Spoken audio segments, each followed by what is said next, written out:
जय श्री कृष्णा।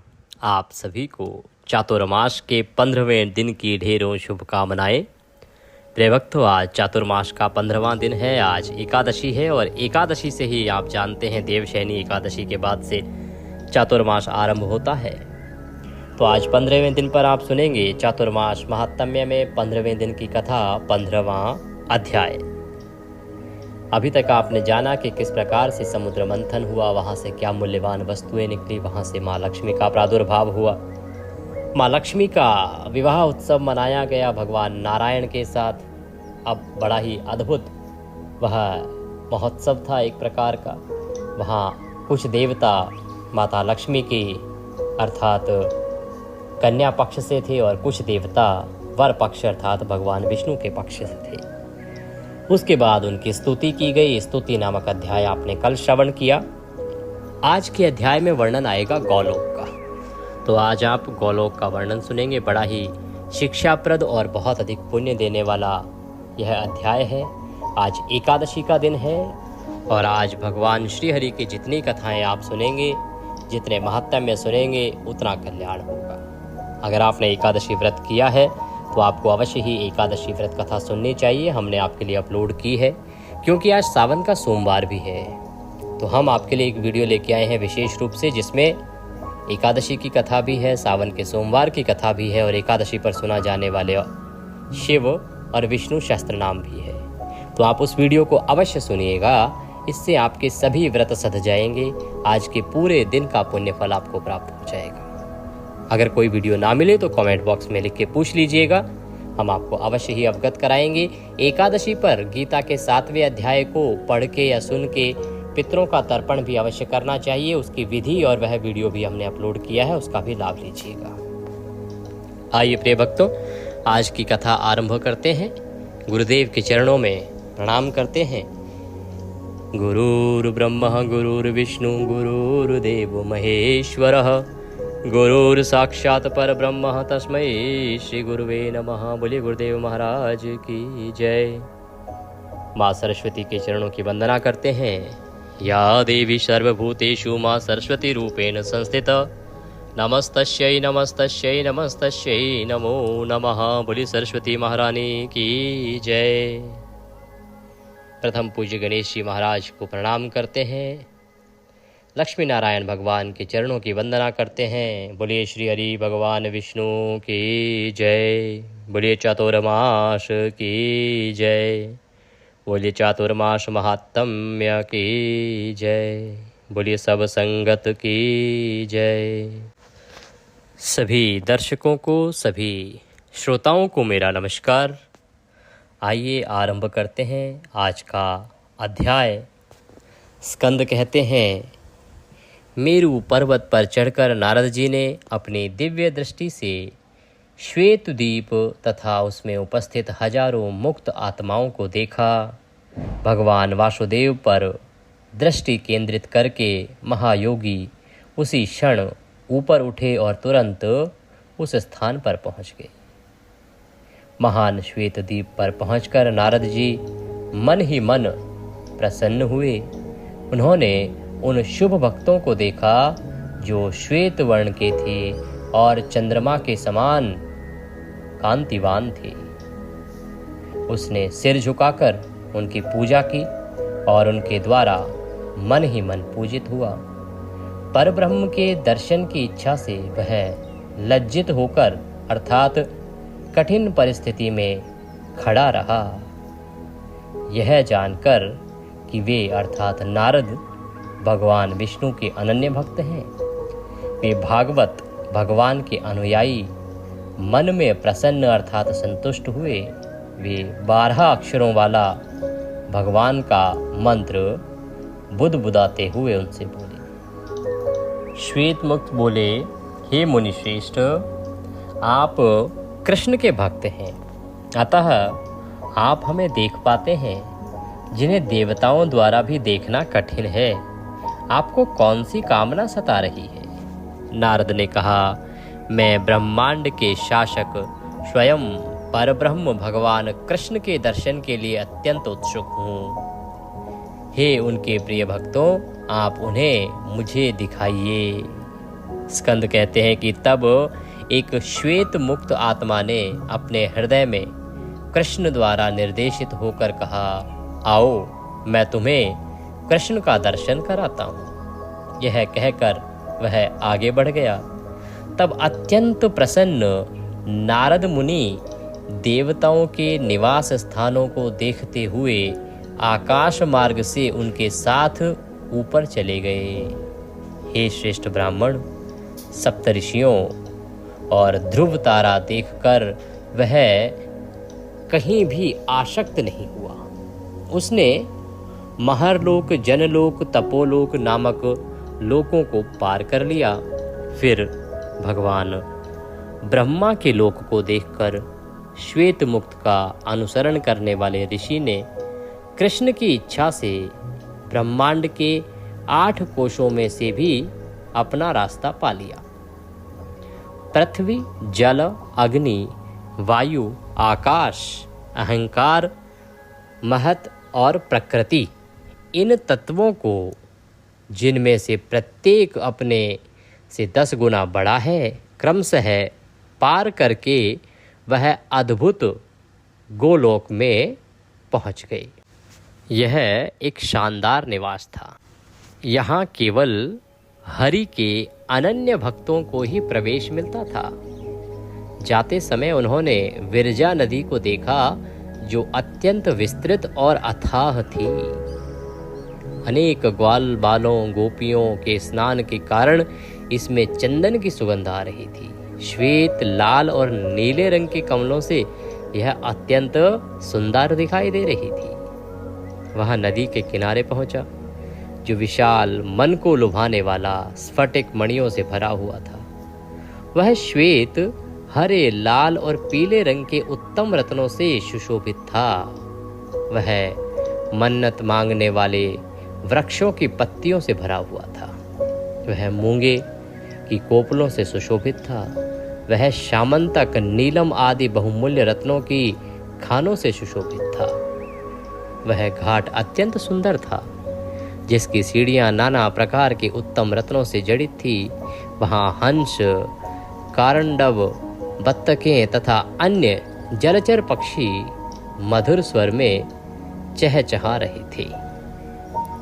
उसका भव्य पारदर्शी जल असंख्य इच्छाधारी गौ, श्रेष्ठ हाथियों और घोड़ों द्वारा पान किया जा रहा था। उसने उसे पार किया। भगवान की इच्छा से भगवान के निवास के चारों ओर खाई बनाने वाली दिव्य नदी को क्षण भर में पार करके वह शतशृंग पर्वत अर्थात 100 चोटियों वाला जो पर्वत था उस पर पहुंच गया। वह सोने का बना हुआ सुंदर था। उसकी ऊंचाई 1 करोड़ योजन थी। उसका विस्तार 1 करोड़ योजन था और वह मन को मोह लेने वाला था। यह सहस्त्रों मनोकामना पूर्ति करने वाले वृक्षों, पारिजात आदि वृक्षों, मल्लिका, युतिका, चमेली की विभिन्न प्रजातियां, लौंग, इलायची जैसी लताओं से विभूषित था। यह स्वर्ण केले जैसे वृक्षों तथा असंख्य स्वर्गीय मृगों, हाथियों और मधुर स्वर में चहचहाने वाले पक्षियों से सुशोभित था। सुंदर चोटियों पर अपने महल जैसे निवास में उन्होंने भगवान के मनमोहक रास मंडप अर्थात रास नामक नृत्यशाला फैले हुए देखे। वे चारों ओर से खिले हुए फूलों से, महकते बगीचों से घिरे हुए थे। चारों दिशाओं में रत्न जटित चौखटों वाले द्वारों से वे बहुत सुंदर लग रहे थे। वे अद्भुत मेहराबदार द्वारों और रत्न जटित हजारों स्तंभों से सुशोभित थे। उनमें केले के वृक्षों के स्तंभ और मोतियों के मालाओं की खिड़कियां थीं। उन्हें शुभ दुर्वा, भुने हुए अन्न, अक्षत और फल प्रदान किए गए। उनके चतुर्भुज स्थानों पर चंदन, अंडज, कस्तूरी और केसर छिड़के गए। वे हृदय को प्रसन्न करने वाले थे तथा नाना प्रकार के मधुर वाद्यों की ध्वनि कानों को प्रिय लगने वाली और इसलिए सुनने योग्य थी। उन्होंने वहां करोड़ों गोपियों की टोलियां देखी। वे अमूल्य वस्त्रों और आभूषणों से सुशोभित थी। उत्तम रत्न जटित चूड़ियां, करधनी, नुपुर, बाजूबंद और अंगूठियां पहने हुए थी। वे यौवन, रूप और आकृति की मनोहरता और अतुलनीय मधुर वाणी से संपन्न थी। उनका रंग राधा और लक्ष्मी के समान था और उनके हाथ प्रेममय थे। विभिन्न प्रकार की भोग सामग्री से सुसज्जित मंडप के कृष्ण के विषय में मनोहर गीत गाकर मनोरंजन कर रही थी। हे सावर्णी, उस पर्वत की तलहटी में नारद मुनि ने वृंदावन नामक एक महान वन देखा। यह कृष्ण और राधा का प्रिय क्रीड़ा स्थल था। मनोकामना पूर्ति करने वाले वृक्षों की पंक्तियों और खिले हुए कमलों के सरोवरों के कारण यह अत्यंत सुंदर था। यह स्थान आम, बेर, कदम्ब, अनार, खजूर, सुपारी, संतरे, नारियल, चंदन, गुलाब, नींबू, अखरोट, केला, चंपक, अंगूर, बेल, स्वर्ण, केतक आदि वृक्षों से सुशोभित प्रकाशित था। ये सभी वृक्ष फलों और फूलों के भार से झुके हुए थे। मंद मंद पवन बह रहा था, जिसमें मल्लिका, माधवी, कुंद, लौंग और चमेली के फूलों की शीतल और मधुर सुगंध आ रही थी। चारों ओर यह शतशृंग से निकलने वाले झरने के जल से भीगा हुआ था। यह बसंत ऋतु के सौंदर्य से भरपूर था। इसमें असंख्य कुंजियां थी, रत्न जड़ित दीपों की पंक्तियों से सुशोभित थी और प्रेम क्रीड़ा के लिए उपयुक्त सामग्री से सुसज्जित थी। हे ऋषिवर, वह स्थान ग्वालों और गोपियों द्वारा कृष्ण के गुणगान की ध्वनि, गायों और बछड़ों की रंभाहट, पक्षियों के कलरव, विविध आभूषणों की झनकार और दही मथने की ध्वनि से गूंज रहा था।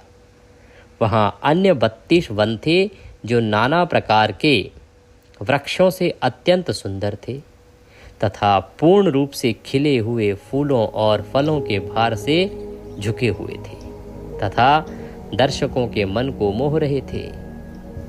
उसे देखकर उसे बहुत प्रसन्नता हुई। वह गौलोक की दैदीप्यमान नगरी में पहुंचा। वह रत्नों से परिपूर्ण एक गोलाकार गढ़ा था। वह राजसी मार्गों से सुशोभित था। वह कृष्ण भक्तों के करोड़ों भवनों, उत्तम रत्नों से जड़ित रथों और अनेक छोटी छोटी झनक झनाती घंटियों से सुशोभित होने के कारण शोभायमान प्रतीत हो रहा था। वह करोड़ों अद्भुत भवनों, उत्तम रत्नों के भंडारों से युक्त, रत्नों के स्तंभों से सुशोभित सभी पंक्तियों में व्यवस्थित होने के कारण अत्यंत ही सुंदर था। यह सुंदर खेल हॉलों से सुसज्जित था। यह उत्कृष्ट कीमती पत्थरों से निर्मित था और इसमें रत्न जड़ित वेदियां या उत्कृष्ट रत्न जड़ित दीपों की पंक्तियां प्रकाशित थी। उसके आंगन में पुष्प, अगलोचम, कस्तूरी और केसर के तंतुओं से मिश्रित द्रव्य छिड़का हुआ था तथा दही, दूर्वा, भुने हुए अनाज और केले के ढेर लगे हुए थे। सोने के जल से भरे घड़े और मेहराबों से शुभता उत्पन्न हुई। उसमें बहुमूल्य पत्थरों से बने राजपथों पर बड़ी संख्या में हाथी और घोड़े चल रहे थे। वह स्थान श्री कृष्ण के दर्शन के लिए आए हुए अनेक ब्रह्मांड के देवताओं से भरा हुआ था तथा ब्रह्मा और शंकर जैसे महान देवता भी अपने हाथों में पूजा की सामग्री लिए हुए थे। वह मार्ग अनेकों ग्वालों और गोपियों से भरा हुआ था जो कृष्ण के दर्शन करने जा रहे थे। उस महान मार्ग को इतना भरा हुआ देखकर ऋषि प्रसन्न हुए। फिर वह कृष्ण के भवन में पहुंचे जो अत्यंत सुंदर और सबको अद्भुत प्रतीत हो रहा था। वह भवन नंद, वृषभानु आदि ग्वालों के भवनों की पंक्तियों से घिरा हुआ था। इसमें 4 द्वार थे और 16 गढ़ थे, जिनके चारों ओर खाइयां थी। प्रत्येक द्वार पर 1 करोड़ ग्वाले द्वारपाल के रूप में तैनात थे। सामने 4 द्वार थे और 16 गढ़ थे। इस प्रकार से प्रत्येक द्वार पर कितने ग्वाले थे? 1 करोड़ ग्वाले द्वारपाल के रूप में थे। सारे रत्न जटित स्तंभों और पटलों वाले द्वारों पर उसने क्रमशः द्वारपालों को देखा जो वहां बैठे हुए थे। वीरभानु, चंद्रभानु, सूर्यभानु, तृतीया, वसुभानु, देवभानु और उसके बाद शक्रभानु, रत्नभानु, सुरपार्श्व विशाल और फिर वृषभ, अंशु, बल, शुबल, देवप्रस्थ, वरुपथ और श्रीदामन। उसने उन्हें श्रीदामन को प्रणाम किया और उनकी अनुमति से प्रवेश किया। अपने सामने विशाल चतुर्भुज में उसने एक विशाल वैभवशाली समूह देखा। बोले श्री कृष्ण भगवान की जय। आज के इस अध्याय जिसमें गौलोक का वर्णन आपने सुना, अभी वृतांत पूर्ण नहीं हुआ है, परंतु आज का अध्याय पूर्ण हो गया है। आगे का वृतांत कल के अध्याय में आएगा। किस प्रकार से देवर्षि नारद भगवान कृष्ण के दर्शन कर पाते हैं या नहीं कर पाते हैं। गौलोक में जहाँ बड़े बड़े देवता भी उनके दर्शन के लिए खड़े हैं, जब इस संपूर्ण मार्ग को देवर्षि नारद ने देखा, वो अचंभित रह गए कि इतना अद्भुत मार्ग है भगवान कृष्ण के धाम का। क्योंकि गौलोक जिसे कहते हैं ना, मुक्ति धाम जिसे कहते हैं, गौलोक में मनुष्य तब जाता है जब उसकी मुक्ति होती है। तो गौलोक की प्राप्ति हर किसी को होती नहीं। वहां भगवान कृष्ण का वास है, वहां एक प्रकार का दूसरा वृंदावन वास करता है। इस सब को देखकर देवर्षि नारद अचंभित हैं। कल जब वो अध्याय में भगवान कृष्ण के दर्शन करेंगे तो किस प्रकार से क्या पूछते हैं, क्या उनकी अभिलाषाएं पूरी होती हैं, ये हम कल के अध्याय में सुनेंगे। भगवान सब पर कृपा करें। आज एकादशी है तो आप खूब भगवान की भक्ति कीजिए। आज अवश्य ही आपको कथाएं सुननी चाहिए, नारायण की भक्ति करनी चाहिए, विष्णु सहस्त्र नाम सुनना चाहिए, नारायण रक्षा कवच आदि सुनना चाहिए। कोई भी वीडियो अगर ना मिले तो कमेंट बॉक्स में लिख के पूछ लीजिएगा, हम लिंक प्रदान कर देंगे। जो भी कोई दक्षिणा आदि भेजना चाहता है वह कमेंट बॉक्स में लिख के पूछ लीजिएगा, वहां पर उस नंबर पर भेज दीजिएगा। भगवान सब पर कृपा करें। हरे कृष्ण।